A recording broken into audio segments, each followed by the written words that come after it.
어제 코로나19 신규 확진자는 이틀째 두 자릿수를 유지했지만 병원 등에서 집단 감염이 이어지면서 전날보다 20여 명 늘었습니다. 특히 사회적 거리 두기를 1단계로 완화한 뒤 첫 주말을 맞아 야외 활동도 늘어날 것으로 전망돼 방역 당국이 긴장을 늦추지 못하고 있습니다. 천은미 이대 목동병원 호흡기내과 교수 모시고 자세한 이야기 나눠보겠습니다. 안녕하세요. 안녕하십니까? 네, 교수님, 어제 하루 신규 확진자가 73명입니다. 전날 47명보다 한 20여 명이 더 늘었어요. 일단 두 자릿수이긴 한데요. 등락을 좀 거듭하고 있는 상황입니다. 지금 추세 어떻게 보시고 계시나요? 아직은 이제 수도권에서 주로 많이 나오고 있고요. 이 바이러스의 특성상 직장 생활 밀접한 데서 계속 나오고 있다 보니까 이 직장을 통해서 가정 내 감염이 되고 가정 내 감염이 또 이런 취약계층인 요양병원, 재활병원을 통해서 감염이 되면서 하루는 재활병원에서 나오고 하루는 요양병원, 그러니까 병원에서 단체로 나오면 확진자 수가 조금 느는 것 같고요. 그 확진자 수가 병원에서 안 나오면 줄어드는, 그러니까 이렇게 왔다 갔다 하는 그런 패턴을 보이고 있지만 당분간은 수도권에서 이런 상태가 지속이 될 것 같습니다. 네, 말씀하신 대로 여전히 수도권의 신규 환자가 상당수를 차지하고 있는 상황인데요. 오피스텔과 대형마트 그리고 병원 등 새로운 집단 감염 사례가 계속 나오고 있습니다. 무증상자가 또 있다는 말씀 이야기도 되는데요. 왜 이렇게 수도권 집단 감염이 끊이지 않는 걸까요? 수도권은 이제 밀집도가 높기 때문에 우리의 모든 일상생활이 사람들을 통해서 같이 되는데 이 바이러스의 특성이 일반적인 독감 바이러스 같은 경우는 우리가 증상이 생기고 감염을 시키거든요. 근데 코로나19는 증상이 생기기 전에 한 40% 이상 감염을 시키다 보니까 본인도 모르는 생활 속에서 감염이 되는 거죠.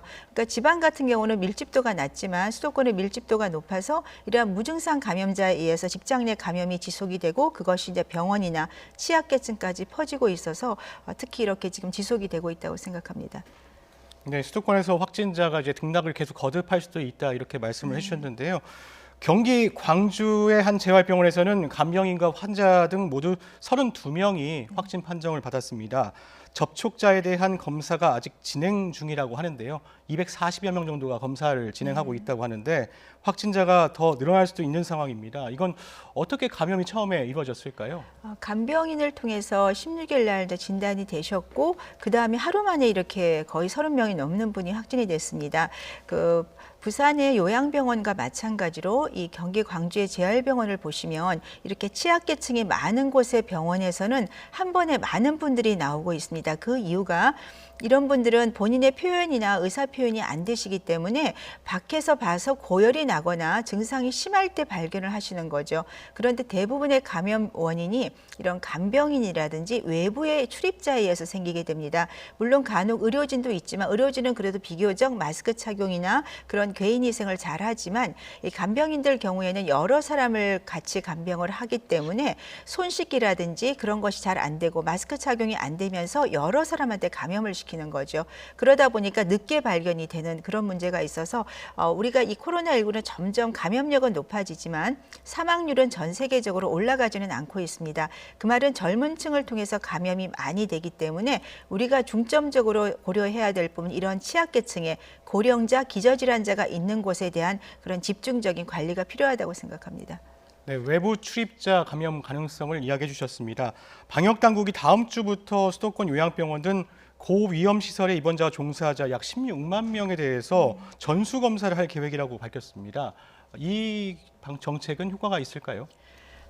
이번에 부산에서 요양병원 후에 그쪽에 병원 검사에서 안 나왔거든요. 다른 요양병원은 무슨 말이냐면 한 번 단면 검사를 하는 것은 별로 의미가 없습니다. 다른 분들이 이제 그쪽에서 간병인이나 누군가에서 감염이 돼서 그 퍼지는 시기에 많은 환자가 나오지만 또 그 시기가 지나면 안 나오거든요. 그래서 일시적인 단면 검사보다는 우리가 그런 요양병원이나 재활병원, 정신과 병원처럼 그런 조금 의사 표현이 어려운 분들이 많이 입원해 있는 병원에 대해서는 저는 신속 검사 시약을 좀 배부를 하셔서 그쪽 병원이나 그런 곳에 환자가 조금 의심이 되는 분이 나타나면 바로 병원에서 검사를 해서 바로 이송을 할 수 있는 그런 식으로 해야지 증상이 나타날 때마다 바로바로 검사가 되고요. 또 전수 검사 같은 경우도 병원 차원에서 개별적으로 매달 할 수 있으면 훨씬 효과적으로 시행할 수 있다고 생각합니다.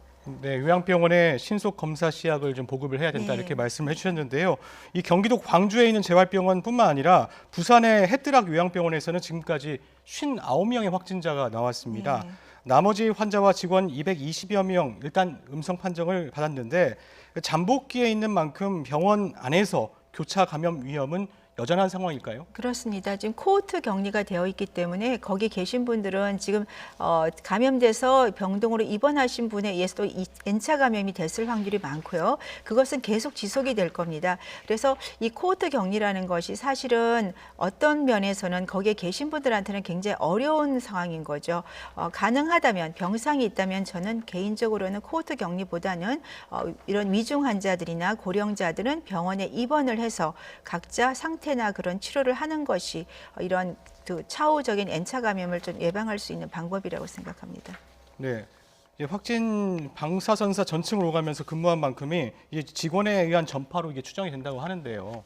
이 더 꼼꼼한 방역 대책이 필요할 것 같아요. 어떤 네. 대책이 좀 필요할까요? 맞습니다. 그 방사선사들이 간병인이란 이런 분들은 많은 분들을 같이 접하게 되죠. 그렇기 때문에 철저하게 마스크 착용이나 손위생이 필요한데 일을 하다 보면 사실은 소홀히 하게 되는 경우가 병원에도 상당히 많습니다. 그러니까 저도 병원에서 이제 간병인들 분들한테 항상 좀 마스크 착용이나 손위생, 일회용 장갑을 많이 사용하라고 하지만 그것이 안 되는 병이 많아서 병원마다 특히 요양병원 이런 곳에서는 거기 담당하는 관리자분이 철저하게 잘 지도를 하는 것이 그나마 큰 도움이 될 것 같습니다.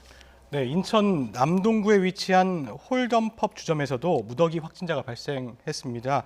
방역당국 조사 결과 개인에 쓰는 카드와 테이블 칩 그리고 화장실 손잡이 등에서 9곳에서 바이러스가 검출됐다고 하는데요. 말 그대로 이제 바이러스 범벅이었는데 방역 수칙을 제대로 지키지 않은 탓일까요? 그렇죠. 거기서 일하시는 분이 마스크 착용을 안 하면서 아마 비말 감염으로 그 주변에 여러 가지 부분에 이제 감염이 됐고 지금 손잡이랑 이런 뭐 카드에서 나왔다는 걸 봐서는 손위생도 거의 안 됐다고 생각합니다. 그러면 여기를 거쳐간 많은 이용을 하셨던 분들은 손을 통해서 감염이 됐을 거고 그 감염원이 본인의 가족들이나 직장에 분명히 감염이 됐겠죠. 우리가 모르는 N차 감염의 고리가 이런 데서 나온다고 생각합니다.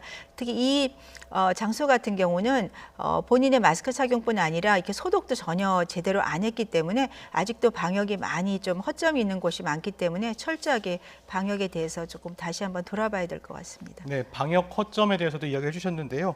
지난 10일부터 거리두기가 1단계로 완화됐습니다. 조용한 전파를 불러오는 감염 경로가 불분명한 비율이 16%대로 조금 낮아지기는 했지만 여전히 높은 수준인데요. 시민들 입장에서는 사회적 거리두기가 1단계로 낮아진 만큼 좀 소홀히 해도 된다 이렇게 생각할 수 있을 것 같아요. 그런 부분들 좀 어떻게 생각하시나요? 네, 1단계로 낮춘 것은 방역을 소홀히 하는 의미가 아니라 경제 활성화를 위해서 낮춘 거죠. 분명히 감염의 위험은 더 올 수 있고요. 우리가 이 코로나19는 무증상 감염에 의해서 많이 생기기 때문에 전 세계가 이렇게 코로나19 때문에 이런 문제가 생긴 거거든요. 독감처럼 이렇게 증상이 생겨서 뭐 문제가 된다면 우리가 주의를 할 수 있죠. 그렇기 때문에 마스크 착용은 언제 어디서든 잊지 말으셔야 되고 특히 보면 식사하거나 차를 마실 때 마스크를 안 쓰고 대화를 많이 하세요. 식사가 끝나셔도. 그런 점이 이런 직장에서 감염의 가장 큰 요인이라고 생각하기 때문에 철저하게 대화나 식사 후에는 마스크를 꼭 써주셨으면 좋겠고요. 그리고 손위생. 지금 아까 말씀하신 그런 인천의 그런 펍 장소에서도 손잡이에서 많이 나왔다고 하지 않습니까? 우리 사람 손을 통해서 많이 감염이 되기 때문에 가능한 한 손은 자주 씻는 것이 꼭 필요할 것 같습니다. 네, 방역 당국도 가을 단풍철을 맞아 오늘부터 11월 15일까지를 방역 집중관리 기관으로 정하고 방역을 강화하고 있는데요. 정세균 총리 발언 듣고 오시겠습니다.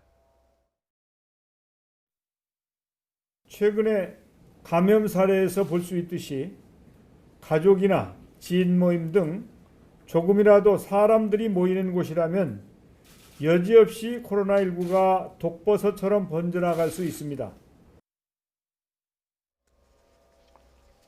네, 지난해에도 10월에서 11월 사이에 국립공원 탐방객이 가장 많았다고 합니다. 이제 가을 나들이철이기 때문일 텐데요.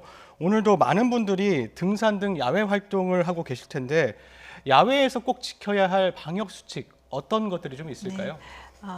가을 산행을 많이 하시는데 이제 단체는 가능하면 좀 자제를 해달라고 많이 말씀을 드리죠. 단체 산행을 하시게 되면 문제가 식사 후에 뒤풀이를 하시기 때문에 그 과정에서 비말 감염이 많이 생기기 때문에 가능하면 가족 단위로 아니면 친구 소수로 좀 산행을 해주시면 좋을 것 같고요.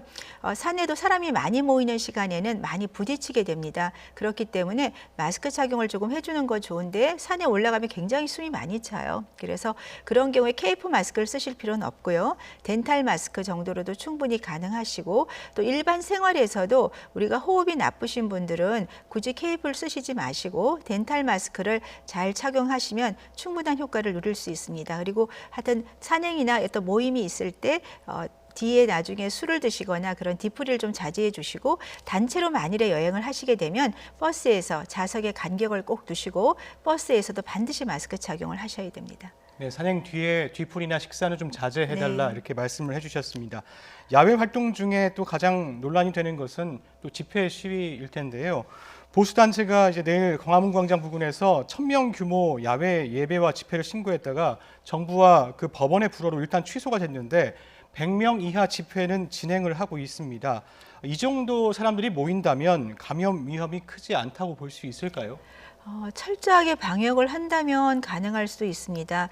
마스크를 다 쓰시고 페이스 실드까지 하시고 얼굴 가리개까지 하시고요. 거리를 최소한 1에서 2m 간격을 두고 이제 집회를 하시면 되겠지만 사실 현실적으로 많이 어려우세요. 그리고 끝나면 분명히 또 모이시게 되기 때문에 저는 사실 그 효과가 크지 않을 거라고 생각해요. 도리어 지금같이 이렇게 비대면이 생활화되는 코로나19 시대에는 온라인으로 이런 집회에 대해서 정당성에 대해서 알리는 것이 저는 더 효과적이고 또 방역도 철저히 준수가 되기 때문에 호응도도 좋지 않을까. 그러니까 좀 더 좋은 프로그램으로 본인의 뜻을 온라인으로 해보시는 것을 권해드리고 싶습니다. 네, 다른 방식으로 집회 시위를 할 수 있다 이렇게 말씀해 주셨습니다. 나라 밖 상황도 살펴보죠. 먼저 유럽 상황이 좀 심각합니다. 프랑스의 경우 하루 3만 명, 영국과 러시아, 스페인도 신규 확진자가 10,000명대에 이르는 등 유럽 10여 개국에서 코로나 사태 이후에 신규 확진자 수가 최다를 기록하고 있는데요. 급속한 확산세 원인을 어디서 찾을 수 있을까요? 가장 큰 거는 이제 그 봉쇄를 완화를 했거든요. 그러면서 많은 분들이 생활에서 이제 감염이 되는데 특히 초반 3월과 다른 특징이 젊은 층을 중심으로 이 감염이 확산이 되고 있습니다. 그렇기 때문에 사망률은 좀 많이 낮습니다. 2차 대유행이라서 확산세는 굉장히 늘고 있지만 사망률은 낮아진 이유가 젊은 층이기 때문에 이제 사망률이 낮고 또 처음보다는 어떤 의료 체계가 안정화된 것이 있습니다. 두 번째로는 피로감이 많이 누적이 된 것 같아요. 많이들 지치셔가지고 이제는 모르겠다 이런 식의 생각으로 마스크 착용이 많이 소홀해지고 있고 또 세 번째로는 지금 날씨가 추워지고 있기 때문에 코로나19의 활동력이 많이 증가되고 많은 분들이 이제 춥기 때문에 실내로 많이 모이는 세 가지 요인에서 확산세가 지금 증가되고 있다고 생각합니다. 네, 백신 사용도 중요한데 지금 일단 미국에서는 다음 달에 코로나19 백신에 대한 긴급 사용 승인이 이루어질 것으로 전망이 되는데요.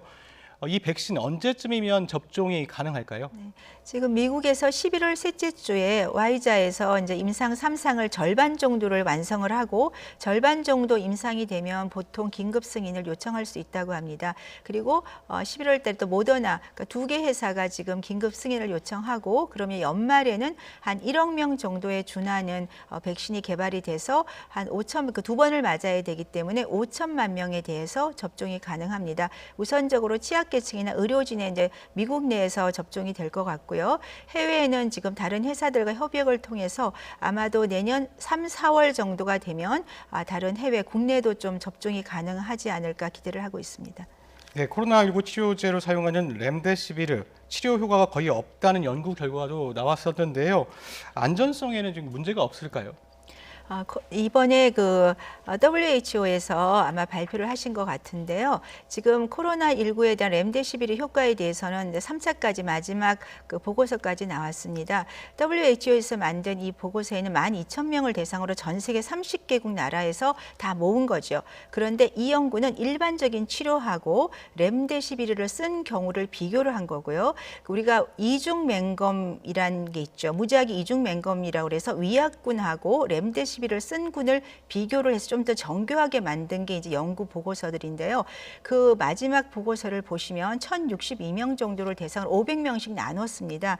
나눴더니 1군부터 8군까지, 그러니까 전혀 증상이 없는, 입원하지 않은 군이 1군이면 죽는 분은, 사망하는 분은 8입니다. 그런데 5에 들어가는 사람이 누구냐면 산소를 쓰는 입원한 환자인 거죠. 그러니까 트럼프 대통령처럼 입원을 했는데 산소를 쓰는 그 단계가 되면 70% 정도의 사망률이 감소가 되고, 전체적으로는 그 균에서는 한 5일 정도의 입원기가, 회복기간을 줄였습니다. 그래서 왜 이런 결과가 나오냐면 WHO에서 말씀하신 그 환자들은 전체 각 나라에서 렘데시비를 쓴 군을 전체 통합을 한 거고, 제가 말씀드린 이 논문에 나온 군들은 정교하게 만들었고, 그러니까 산소를 필요로 하는 그런 초기 10일 이내 초기 단계 환자에는 효과가 있는 것은 확실한 것 같습니다. 그리고 부작용은 큰 중한 부작용들은 아니고요. 렘데시비를 쓰는 경우에 올 수 있는 일부 부작용이라고 생각됩니다. 네, 지금까지 천은미 이대 목동병원 호흡기내과 교수와 함께했습니다. 오늘 말씀 감사합니다. 감사합니다.